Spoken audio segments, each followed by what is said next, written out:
ഡയബറ്റീസിനെ control ചെയ്യാൻ പറ്റുക എന്ന് പറഞ്ഞാൽ ഇറ്റ്സ് വണ്ടർഫുൾ. മെഡിസിന് ഫ്രീ ആയി ഒരു ക്വാളിറ്റി ലൈഫ് ലീഡ് ചെയ്യാൻ ഡയബറ്റീസ് ഉള്ള ആളുകൾക്ക് പറ്റുക എന്ന് പറഞ്ഞാൽ it's truly A blessing.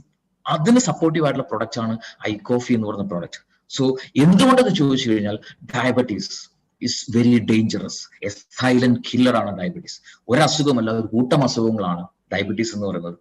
So എങ്ങനെയാണ് ഡയബറ്റീസ് ഉണ്ടാകുന്നതെന്ന് ചോദിച്ചു കഴിഞ്ഞാൽ, ഒന്ന്, നമ്മുടെ ശരീരത്തിലുള്ള പാൻക്രിയാസ് പ്രോപ്പറായിട്ട് ഇൻസുലിൻ പ്രൊഡ്യൂസ് ചെയ്യാതിരിക്കുക, അതല്ലെങ്കിൽ പ്രൊഡ്യൂസ് ചെയ്തിട്ടുള്ള അല്ലെങ്കിൽ ഉത്പാദിപ്പിക്കപ്പെട്ടുള്ള ഇൻസുലിനെ ശരീരത്തിന് കൃത്യമായിട്ട് ഉപയോഗിക്കാൻ പറ്റാതെ വരിക. ഈ പറഞ്ഞ അവസ്ഥകൾ കൊണ്ട് സ്വാഭാവികമായിട്ടും ബ്ലഡിലെ ഗ്ലൂക്കോസ് ലെവൽ കൂടി നിൽക്കും. ഇതാണ് ഡയബറ്റീസ് എന്ന് പറയുന്നത്. റൈറ്റ്, എല്ലാവർക്കും അറിയുന്ന കാര്യമാണ്. പക്ഷെ അത് നമ്മൾ കഴിക്കുന്ന ഫുഡുമായിട്ട് വളരെ അധികം റിലേറ്റഡ് ആണ്. സോ ഈ ഇൻസുലിൻ പ്രോപ്പറായിട്ട് ഉപയോഗപ്പെടുത്താൻ പറ്റാതെ വരികയോ അല്ലെങ്കിൽ സെക്രീഷൻ പ്രോപ്പറായിട്ട് വരാതെയോ നടക്കുന്ന സമയത്ത് നമ്മൾ കഴിച്ചിട്ടുള്ള ഭക്ഷണത്തിലെ കാർബോഹൈഡ്രേറ്റ്, ഫാറ്റ്, പ്രോട്ടീൻ ഇതിന്റെ മെറ്റബോളിസം തകരാറിലാവും. ഇതാണ് ഡയബറ്റീസ് അല്ലെങ്കിൽ ഹൈപ്പർഗ്ലൈസീമിയ അല്ലെങ്കിൽ ഗ്ലൂക്കോസ് ലെവൽ കൂടാനുള്ള കാരണമായിട്ട് മാറുന്നത്. അൺഫോർച്ചുനേറ്റ്ലി ഡയബറ്റീസ് എന്ന് പറയുന്നത് വളരെ ഡേഞ്ചറസ് ആയിട്ടുള്ള ഒരു കണ്ടീഷൻ ആണെങ്കിൽ പോലും മെജോറിറ്റി ആളുകളും ഇതിനെ വളരെ സില്ലി ആയിട്ട് കാണുന്ന ആളുകളാണ്. കാരണം ടാബ്ലറ്റ് ഓർ ഇൻസുലിൻ ഉപയോഗിച്ചു കഴിഞ്ഞാൽ കൂടി നിൽക്കുന്ന ബ്ലഡ് ഷുഗറിനെ നോർമൽ റേഞ്ചിലും മെയിൻറ്റെയിൻ ചെയ്ത് കൊണ്ടുപോകാൻ പറ്റുന്നുണ്ടാവും. സോ അതുകൊണ്ട് തന്നെ people won't think it seriously. പക്ഷെ മൈ ഡിയർ ഫ്രണ്ട്സ്, ക്യാൻസറിനേക്കാളും ഡേഞ്ചറസ് ആണ് diabetes. It's a silent killer. ഇതുകൊണ്ടുണ്ടാകുന്ന ശരീരത്തിലുണ്ടാകുന്ന damage it's long term damage ആണ്. മാത്രമല്ല പല വൈറ്റൽ ഫങ്ഷൻസിനെയും ഇംപ്രോപ്പർ ആക്കും ഈ ഒരു ഡയബറ്റീസ് എന്ന് പറഞ്ഞ അവസ്ഥ കൊണ്ടുണ്ടാകുന്ന ആഫ്റ്റർ എഫക്ട്സ്. പല ഓർഗൻസും കംപ്ലീറ്റ് ആയിട്ട് പെർമനന്റ് ആയിട്ട് ഫെയിൽ ആയി പോകും. സോ നാലോചിച്ച് അത്തരം കോംപ്ലിക്കേഷൻസിലേക്ക് വന്നു കഴിഞ്ഞാൽ അതുകൊണ്ടുണ്ടാകുന്ന ആഫ്റ്റർ എഫക്ട്സ് ആര് തന്നെ അനുഭവിക്കണം? ആ വ്യക്തി തന്നെ അനുഭവിക്കണം. വളരെയധികം കോംപ്ലിക്കേറ്റഡ് കണ്ടീഷൻസിലേക്ക് പോകുന്നു മാത്രമല്ല വലിയ ശാരീരിക ബുദ്ധിമുട്ടുകൾ ഉണ്ടാക്കുമെന്ന് മാത്രമല്ല ആ സമയത്ത് ഉണ്ടാകുന്ന ചികിത്സകളൊക്കെ വളരെ എക്സ്പെൻസീവ് ആയിട്ട് മാറും.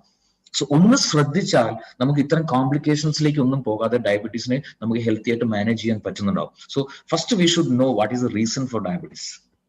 ഡയബറ്റീസ് ഉണ്ടാകാനുള്ള റീസൺ മൾട്ടിപ്പിൾ റീസൺസ് ഉണ്ട്. ഇൻസുലിൻ റെസിസ്റ്റൻസ്, അല്ലെങ്കിൽ അബ്നോർമൽ ലിവറിൽ ഗ്ലൂക്കോസ് നോർമൽ ആവുക, ജനിതകപരമായിട്ട് പാരമ്പര്യമായിട്ട് ട്രാൻസ്ഫർ ചെയ്ത് കിട്ടുന്നുണ്ടാവും.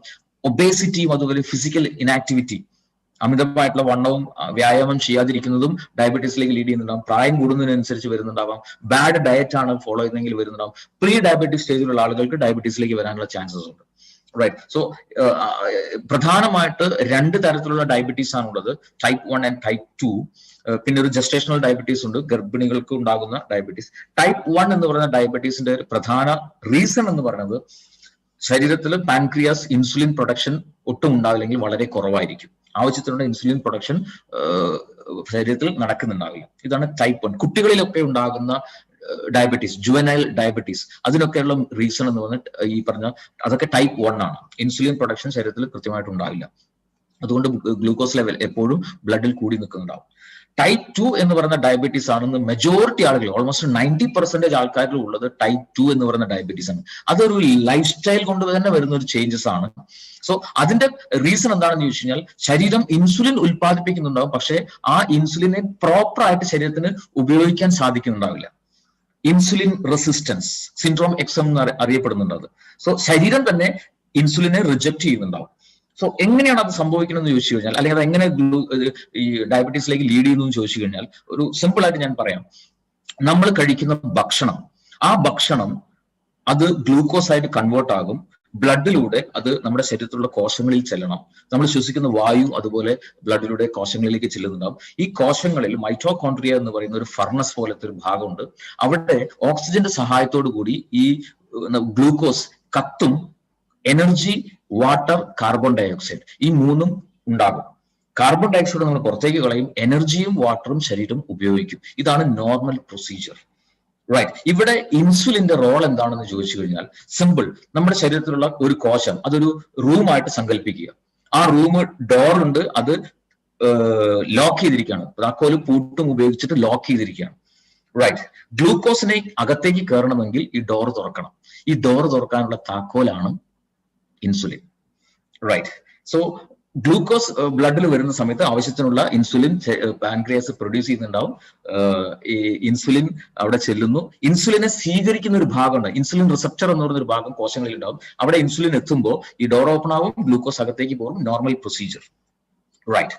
സോ മൈ ഡിയർ ഫ്രണ്ട്സ്, നമ്മൾ ചിന്തിച്ചു നോക്കുക, ചില സമയത്ത് നമ്മൾ ഈ താക്കോൽ ഉപയോഗിച്ച് പൂട്ട് തുറക്കുന്ന സമയത്ത് ആ ലോക്ക് ചിലപ്പോൾ പ്രോപ്പറായിട്ട് അത് തിരിക്കാൻ പറ്റില്ല, അല്ലെ? അതിന്റെ ഉള്ളിൽ എവിടെയോ സ്റ്റക്ക് ആയത് കാരണം നമുക്ക് താക്കോൽ ഉപയോഗിച്ച് അത് തുറക്കാൻ പറ്റില്ല, സ്റ്റക്ക് ആയിട്ടുണ്ടാവും. അങ്ങനെ തുറക്കാൻ പറ്റാത്തതുകൊണ്ട് തന്നെ ഡോർ ഓപ്പൺ ആവില്ല. എന്നതുപോലെ ഇൻസുലിൻ റിസപ്റ്റേഴ്സിന് എന്തെങ്കിലും ഡാമേജ് സംഭവിച്ചു കഴിഞ്ഞാൽ ഈ വന്ന ഇൻസുലിനെ ആ കോശം റിജക്ട് ചെയ്യും, റെസിസ്റ്റ് ചെയ്യും, തടഞ്ഞു നിർത്തും. അപ്പോൾ സ്വാഭാവികമായിട്ടും ഡോർ ഓപ്പൺ ആവില്ല, ഗ്ലൂക്കോസിന് അകത്ത് പോകാൻ പറ്റില്ല, അത്രയും ഗ്ലൂക്കോസ് ബ്ലഡിൽ കൂടി നിൽക്കും. ഇതാണ് ഇൻസുലിൻ റെസിസ്റ്റൻസ്.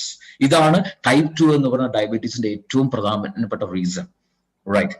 സോ അവിടെ നമ്മൾ യഥാർത്ഥത്തിൽ ആ ഇൻസുലിൻ റെസിസ്റ്റൻസിനെ റിപ്പയർ ചെയ്യുന്നത് കൂടെ അത്യാവശ്യമാണ്, റൈറ്റ്? സോ എവിടെയാണ് നമ്മുടെ ഐകോഫി എന്ന് പറഞ്ഞ പ്രൊഡക്റ്റിന്റെ ഒക്കെ റെലവൻസ് വരുന്നത്? സോ അതിലേക്ക് നമുക്ക് അതിനെക്കുറിച്ച് ഡീറ്റെയിൽ ആയിട്ട് നമുക്ക് പറയാം. സോ ഡയബറ്റീസ് ഒരു എന്താ പറയാ, കൈപ്പേറിയ ഒരു സത്യമാണ്. ഇന്ത്യയിൽ ഡയബറ്റീസ് ഉള്ള ആളുകളുടെ തന്നെ വലിയ രീതിയിൽ കൂടിക്കൊണ്ടിരിക്കുന്ന, ഡയബറ്റീസിന്റെ വേൾഡ് ക്യാപിറ്റൽ എന്നറിയപ്പെടുന്ന നമ്മുടെ രാജ്യമാണ്. കോടിക്കണക്കിന് രൂപ ഈ ഒരു മേഖലയിൽ ചികിത്സയ്ക്കും വേണ്ടിയൊക്കെ ചെലവഴിക്കുന്നു എന്ന് പറയുമ്പോൾ it's not a good news, right? It's not a good news. പക്ഷേ ഐകോഫി എന്ന് പറയുന്ന പ്രോഡക്റ്റ് ഉള്ളത് കൊണ്ട് തന്നെ it's a good news, because we have a lot of കസ്റ്റമേഴ്സിലേക്ക്, നമുക്ക് ആളുകളിലേക്ക് നമുക്ക് ഈ ഒരു ഐകോഫി എന്ന് പറയുന്ന പ്രോഡക്റ്റ് എത്തിക്കാനും പറ്റും. അതുവഴി അവരെ ഹെൽത്ത് ലെവലിലേക്ക് കൊണ്ടുവരാൻ സാധിക്കും. ബിസിനസ് പരമായിട്ട് നോക്കുകയാണെങ്കിൽ നമുക്ക് വലിയ രീതിയിലുള്ള ഒരു ബിസിനസ് ക്രിയേറ്റ് ചെയ്യാനും സാധിക്കുന്നുണ്ടാവും, റൈറ്റ്? സോ ഡയബറ്റീസ് നമുക്ക് എങ്ങനെയാണ് അറിയാൻ പറ്റുക? ബ്ലഡ് ഷുഗർ ചെക്ക് ചെയ്താൽ അറിയാൻ പറ്റുന്നുണ്ടാവും. പക്ഷെ മൈ ഡിയർ ഫ്രണ്ട്സ്, നമ്മളിവിടെ മനസ്സിലാക്കേണ്ട ഒരു പ്രധാനപ്പെട്ട കാര്യം, ഒരു സമയത്തുള്ള ബ്ലഡ് ഷുഗർ ലെവൽ ചെക്ക് ചെയ്തുകൊണ്ട് അയാൾ ഡയബറ്റിക് ആണെന്ന് ഒരിക്കലും പറയാൻ പറ്റില്ല. ഡയബറ്റീസ് ഉണ്ടോ എന്ന് ഫൈനലൈസ് ചെയ്യുന്നതിന് ഒരു ടെസ്റ്റ് ഉണ്ട്, HbA1c എന്ന് പറയുന്ന ടെസ്റ്റ്. ആ ഒരു ടെസ്റ്റിലെ റിപ്പോർട്ട് അനുസരിച്ചാണ് അയാൾ ഡയബറ്റിക് ആണോ അല്ലയോ എന്ന് നമുക്ക് ഫൈനലൈസ് ചെയ്യാൻ പറ്റുക, റൈറ്റ്? പല ആളുകളും, മെജോറിറ്റി ആയിട്ടുള്ള പല ആളുകളും ഇന്ന് പ്രീ ഡയബറ്റിക് സ്റ്റേജിലാണ്. സോ പ്രീ ഡയബറ്റിക് സ്റ്റേജിൽ ശരീരം ചില സിംറ്റംസ് കാണിക്കും, ഈ 10 തരത്തിലുള്ള സിംറ്റംസ്. എപ്പോഴും വളരെയധികം ടയർഡ്നെസ് അനുഭവപ്പെടുക, ക്ഷീണം കൂടുക, ഫ്രീക്വന്റ് ആയിട്ട് യൂറിനേറ്റ് ചെയ്യപ്പെടുക, അല്ലെങ്കിൽ നല്ല വെയിറ്റ് ഉള്ള ഒരു സഡൻ ആയിട്ട് വെയിറ്റ് ലോസ് സംഭവിക്കുക, ശരീരത്തിൽ എവിടെയെങ്കിലും മുറിവുണ്ടായി കഴിഞ്ഞാൽ അത് ഉണങ്ങാതെ ഇങ്ങനെ പഴുത്ത് നിൽക്കുക, എപ്പോഴും വിശപ്പനുണ്ട്, ഫുഡ് കഴിച്ചൊരു അരമണിക്കൂറിനാകുമ്പോഴേക്കും വീണ്ടും വിശക്കുക. അത് ഡയബറ്റീസിനുള്ള ഒരു സിംറ്റമാണ്. അത് സെക്ഷൽ ആയിട്ടുള്ള കാര്യങ്ങളോട് താല്പര്യം കുറയുക, കണ്ണിന്റെ കാഴ്ച മങ്ങുക, സ്ത്രീകളെ സംബന്ധിച്ചും വജൈനൽ ഏരിയയിൽ ഫ്രീക്വന്റ് ആയിട്ടുള്ള ഇൻഫെക്ഷൻസ് ഉണ്ടാകുക, കൈകാലുകളുടെ വെള്ളയിൽ ഒരു ടിങ്ക്ലിംഗ് പോലെ, ഒരു ഇക്കിപ്പെടുന്ന പോലെ അസ്വസ്ഥത അനുഭവപ്പെടുക, വലിയ രീതിയിലുള്ള ദാഹം, വെള്ളം എത്ര കുടിച്ചാലും വീണ്ടും വീണ്ടും ദാഹം അനുഭവപ്പെടുക. ഈ പറഞ്ഞ 10 സിംറ്റംസിൽ ഏതെങ്കിലും ഫ്രീക്വന്റ് ആയിട്ട് വരുന്നുണ്ടെങ്കിൽ there is possibility four diabetes വരാനുള്ള ചാൻസസ് വളരെ കൂടുതലാണ്. അത് വന്ന ശേഷമല്ല ട്രീറ്റ് ചെയ്യേണ്ടത്. കാരണം ഡയബറ്റീസ് കൊണ്ടുണ്ടാകുന്ന കോംപ്ലിക്കേഷൻസ് ഇറ്റ്സ് വെരി ഡേഞ്ചറസ്. കാരണം ഈ ഷുഗർ ലെവൽ കൂടിയിട്ടുള്ള ബ്ലഡാണ് എൻറ്റയർ ബോഡിയിലും ട്രാവൽ ചെയ്യുന്നത്. അതുകൊണ്ട് തന്നെ ഹെഡ് ടു ടോ എല്ലാ അവയവങ്ങളെയും ഇത് അഫക്ട് ചെയ്യും, എൻറ്റയർ ഓർഗൻസിനെ അത് അഫക്ട് ചെയ്യുന്നുണ്ടാവും. സോ ഡയബറ്റീസ് ഉള്ള ഒരു വ്യക്തി ഡയബറ്റീസ് കൊണ്ടല്ല മരണപ്പെടുക, അതിന്റെ ആഫ്റ്റർ എഫക്ട്സ് ആയിട്ടുണ്ടാകുന്ന ഈ കോംപ്ലിക്കേഷൻസ് മൂലമാണ് ആള് മരണപ്പെടുന്നുണ്ടാവുക. മരുന്ന് ഉപയോഗിച്ചാലും ഉപയോഗിച്ചില്ലെങ്കിലും ഈ കോംപ്ലിക്കേഷൻസ് ശരീരത്തിൽ ഉണ്ടാകുന്നുണ്ടാവും. സോ ഡെഫിനറ്റ്ലി മെഡിസിൻസ് ഒഴിവാക്കിയിട്ട് ഒരു പ്രിവെൻഷനോട് കൂടി ഈ കോംപ്ലിക്കേഷൻസ്, ആഫ്റ്റർ എഫക്ട്സിനൊക്കെ പ്രിവെന്റ് ചെയ്തുകൊണ്ട് നമുക്ക് അതിനെ മാനേജ് ചെയ്യേണ്ടത് വളരെ വളരെ അത്യാവശ്യമാണ്. ഇവിടെയാണ് ഐകോഫിയുടെ റെലവൻസ്. കാരണം ഡയബറ്റീസ് ഉള്ള ആളുകൾ ഉപയോഗിക്കുന്ന മെഡിസിൻസിലൂടെ ഉണ്ടാകുന്ന ഒരേ ഒരു ബെനിഫിറ്റ് എന്ന് പറഞ്ഞാൽ കൂടി നിൽക്കുന്ന ബ്ലഡ് ഷുഗറിനെ ഒരു ബാലൻസ് ചെയ്ത് കൊണ്ടുപോകാൻ പറ്റുമെന്ന് മാത്രമേ ഉള്ളൂ. ഈ ആഫ്റ്റർ എഫക്ട്സിനെ പ്രിവെന്റ് ചെയ്യാൻ പറ്റില്ല. Here comes iCoffee. ഐകോഫിയുടെ മെയിൻ ഇൻഗ്രീഡിയന്റ് യാതൊരു സംശയമില്ല, ഇന്ന് ചരക സംഹിതയിൽ, ആയുർവേദത്തിന്റെ അടിസ്ഥാന ഗ്രന്ഥമായ ചരക സംഹിതയിൽ നൂറ്റാണ്ടുകൾക്ക് മുമ്പ് എഴുതപ്പെട്ടിട്ടുള്ള കാര്യമാണ് മധുമേഹ അഥവാ പ്രമേഹം എന്ന് പറഞ്ഞ അവസ്ഥയ്ക്ക് ഏറ്റവും നല്ല നാച്ചുറൽ റെമഡി ഇറ്റ്സ് സലേഷ്യ, ഏകനായകം. ഈ ഏകനായകത്തിൽ നിന്നും ഷുഗറിനെ ബാലൻസ് ചെയ്യാൻ സപ്പോർട്ട് ചെയ്യുന്ന സാൽസിറ്റാൾ എന്ന് പറയുന്ന പേറ്റന്റഡ് ആയിട്ടുള്ള മോളിക്യൂൾ സെപ്പറേറ്റ് ചെയ്തെടുത്തു. ആ ഏകനായകം പ്രധാന ഇൻഗ്രീഡിയന്റ് ആയിക്കൊണ്ട് ഇന്ന് ലോകത്ത് അവൈലബിൾ ആയിട്ടുള്ള ഒരേ ഒരു ഹെർബൽ കോഫിയാണ് ഐകോഫി. ഇത് ഡയബറ്റീസിനെ വളരെ ഹെൽത്തി ലെവലിൽ മാനേജ് ചെയ്യാനായിട്ട് സപ്പോർട്ട് ചെയ്യുന്നുണ്ടാവും. ഒപ്പം ഇതിനകത്തുള്ള മറ്റു ഇൻഗ്രീഡിയൻസ്, ഒന്ന് കൂർഗ് റിജിൽ നിന്നുള്ള റോസ്റ്റഡ് കോഫി ബീൻ ഇതിനകത്ത് ഉപയോഗിക്കുന്നു. അതുപോലെ കൗഹേജ് അഥവാ വെൽവെറ്റ് ബീൻ, നായ്ക്കുരണം എന്ന് പറയുന്ന ആ ഔഷധ സസ്യത്തിൽ നിന്ന് മോളിക്യൂൾസും ഇതിനകത്ത് ആഡ് ചെയ്തിട്ടുണ്ട്. So life long regular coffee ആയിട്ട് ഐ കോഫി ഒരാൾക്ക് ഉപയോഗിക്കാം. കാരണം ഇതിനകത്ത് ഉള്ള ഒരു പ്രോസസ്സ് ഒരു 40 ഡിഗ്രിയിൽ ഒരു സ്ലോ റോസ്റ്റിംഗിലൂടെയാണ് കോഫി എടുക്കുന്നത്. സോ അങ്ങനെ ചെയ്യുന്ന സമയത്ത് കഫീൻ കംപ്ലീറ്റ് ആയിട്ട് ഒഴിവാക്കാൻ കമ്പനിക്ക് സാധിക്കുന്നു. കഫീൻ ഇല്ലാത്ത കോഫിയാണ് ഐ കോഫി. സോ അതുകൊണ്ട് തന്നെ അത് ലൈഫ് ലോങ് റെഗുലർ ആയിട്ട് ഏതൊരാൾക്കും ഉപയോഗിക്കാം. ഈവൻ ഹോമിയോ മെഡിസിൻസ് ഉപയോഗിക്കുന്ന ആളുകൾക്ക് പോലും ധൈര്യമായിട്ട് ഐ കോഫി ഉപയോഗിക്കാം. കാരണം ഹോമിയോ മെഡിസിൻസ് ഉപയോഗിക്കുന്ന ആളുകളെ സംബന്ധിച്ചിടത്തോളം ഹോമിയോ മെഡിസിൻസിൽ നോർമലി കഫീൻ ഉണ്ടാവും. അവർക്ക് കോഫി കഴിക്കരുതെന്ന് ഡോക്ടേഴ്സ് പ്രത്യേകമായിട്ട് പറയുന്നുണ്ടാവും. പക്ഷെ നമ്മുടെ കോഫി ഹോമിയോ മെഡിസിൻസ് ഉപയോഗിക്കുന്ന ആളുകൾക്ക് പോലും ഉപയോഗിക്കാം, because no caffeine. Anybody can use. So ഈ ഒരു സ്ലോ റോസ്റ്റിംഗ് പ്രോസസ്സ് ചെയ്യുന്ന സമയത്ത് മറ്റൊരു ബെനിഫിറ്റ് എന്താണെന്ന് ചോദിച്ചു കഴിഞ്ഞാൽ ഇതിലുള്ള വളരെ പവർഫുൾ ആയിട്ടുള്ള ആന്റി ഓക്സിഡൻസ് ആയിട്ടുള്ള പോളിഫിനോൾസിനെ അതുപോലെ നിലനിർത്തിക്കൊണ്ടാണ് നമ്മുടെ കോഫി ഉണ്ടാകുന്നത്. സോ അതുകൊണ്ട് തന്നെ ആന്റി ഓക്സിഡൻസിന്റെ ഒരു ബെനിഫിറ്റും നമ്മുടെ ഐ കോഫി ഉപയോഗിക്കുന്ന സമയത്ത് കിട്ടുന്നുണ്ടാവും. സോ ഇറ്റ്സ് വളരെയധികം റിസർച്ച് ഓറിയന്റഡ് ഉണ്ടാക്കിയിട്ടുള്ള പ്രൊഡക്റ്റ് ആണ് ഐ കോഫി. അത് I coffee creamer, I coffee black, 2 വേരിയൻസിൽ നമുക്ക് അവൈലബിൾ ആണ്. Right. What are the frequently asked questions of I coffee?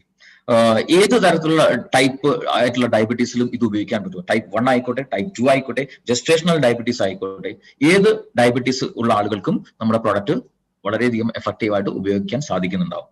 ഇതിനകത്ത് ഷുഗർ ഉണ്ടോ? No sugar added. റൈറ്റ്. എത്ര കാലം ഇത് ഉപയോഗിക്കണം?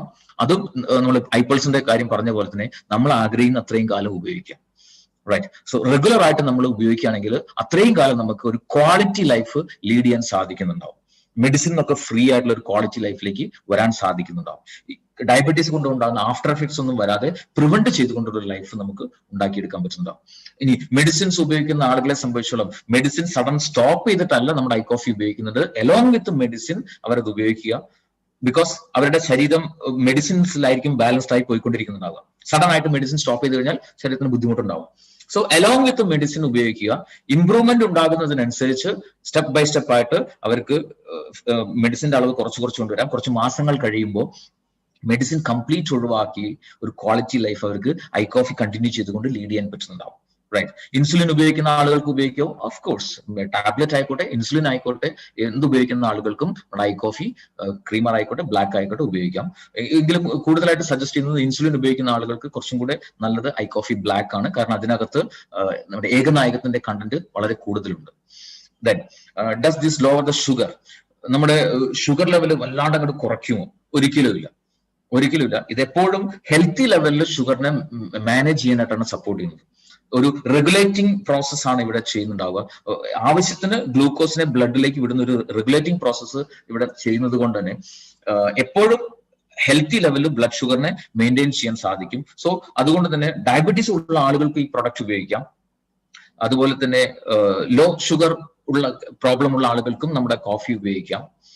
ഇനി ഡയബറ്റീസ് ഇല്ലാത്ത ആളുകൾക്ക്, പ്രീ ഡയബറ്റീസ് സ്റ്റേജിലുള്ള ആളുകൾക്കും ഡയബറ്റീസ് ഇല്ലാത്ത നോർമൽ ആളുകൾക്കും ഐ കോഫി എന്ന് പറയുന്ന പ്രൊഡക്റ്റ് വളരെ സേഫ് ആയിട്ട് ഉപയോഗിക്കാൻ പറ്റും. ഏതൊരാൾക്കും ഉപയോഗിക്കാൻ പറ്റുന്ന പ്രൊഡക്റ്റ് ആണ് ഐ കോഫി എന്ന് പറയുന്ന പ്രൊഡക്റ്റ്. സോ ഇവിടെ ശ്രദ്ധിക്കേണ്ട ഏറ്റവും പ്രധാനപ്പെട്ട കാര്യം how to prepare this coffee. എങ്ങനെയാണ് കോഫി ഉണ്ടാക്കേണ്ടത് എന്നുള്ളത് മാത്രമാണ് ഏറ്റവും പ്രധാനമായിട്ട് ശ്രദ്ധിക്കേണ്ടത്. റൈറ്റ്. സോ ഡയബറ്റീസിന് മെഡിസിൻസ് ഉപയോഗിക്കുന്ന ആളുകളെ സംബന്ധിച്ചോളം ഒരു ദിവസം രാവിലെയും വൈകുന്നേരവും ഓരോ സാഷെ ഉപയോഗിക്കണം.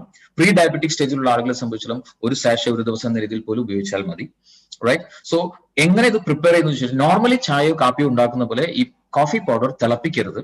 കാരണം ഇതിനകത്ത് പോളിഫിനോൾസ് ഒക്കെ അടങ്ങിയിട്ടുള്ള ഒരുപാട് ആന്റി ഓക്സിഡൻസ് നാച്ചുറൽ ഇൻഗ്രീഡിയൻസിനകത്തുണ്ട്.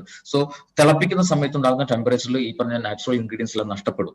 സോ അതുകൊണ്ട് ചെയ്യേണ്ടത് വെള്ളം തിളപ്പിക്കുക. ഒരു കപ്പിലേക്ക് ഈ പറഞ്ഞ ഒരു സാഷയിലുള്ള കോഫി പൗഡർ എടുക്കുക. ഈ വെള്ളം അതിലേക്ക് ഒഴിക്കുക. തിളച്ച വെള്ളം അതിലേക്ക് ഒഴിക്കുക, മിക്സ് ചെയ്യുക, കുടിക്കുക. റൈറ്റ്. ഈ രീതിയിൽ വളരെ ഈസി ആയിട്ട് ഇൻസ്റ്റന്റ് ആയിട്ട് നമുക്ക് ഉണ്ടാക്കാൻ സാധിക്കും I coffee. And it is very very tasty as well. ഒരു റിച്ച് കോഫിയുടെ ഓതന്റിക് ആയിട്ടുള്ള ഒരു ടേസ്റ്റ് ഒട്ടും കോംപ്രമൈസ് ചെയ്യാതെ ഒരു ഇന്റർനാഷണൽ ക്വാളിറ്റിയിലുള്ള ഒരു കോഫി കഴിച്ചുകൊണ്ട് വളരെ സിമ്പിൾ ആയിട്ട് കോഫി കഴിച്ചുകൊണ്ട് ഡയബറ്റീസിനെ മാനേജ് ചെയ്ത് മെഡിസിൻ ഫ്രീ ആയിട്ടുള്ള ഒരു ക്വാളിറ്റി ലൈഫിലേക്ക് ഏതൊരാൾക്കും വരാൻ പറ്റുമെന്ന് മാത്രമല്ല ഡയബറ്റീസ് വരാൻ സാധ്യതയുള്ളവർക്ക് അതിനെ പ്രിവെന്റ് ചെയ്തുകൊണ്ട് ഒരു ക്വാളിറ്റി ലൈഫ് ലീഡ് ചെയ്യാൻ പറ്റുന്ന wonderful and beautiful product, the one and only I coffee. Right.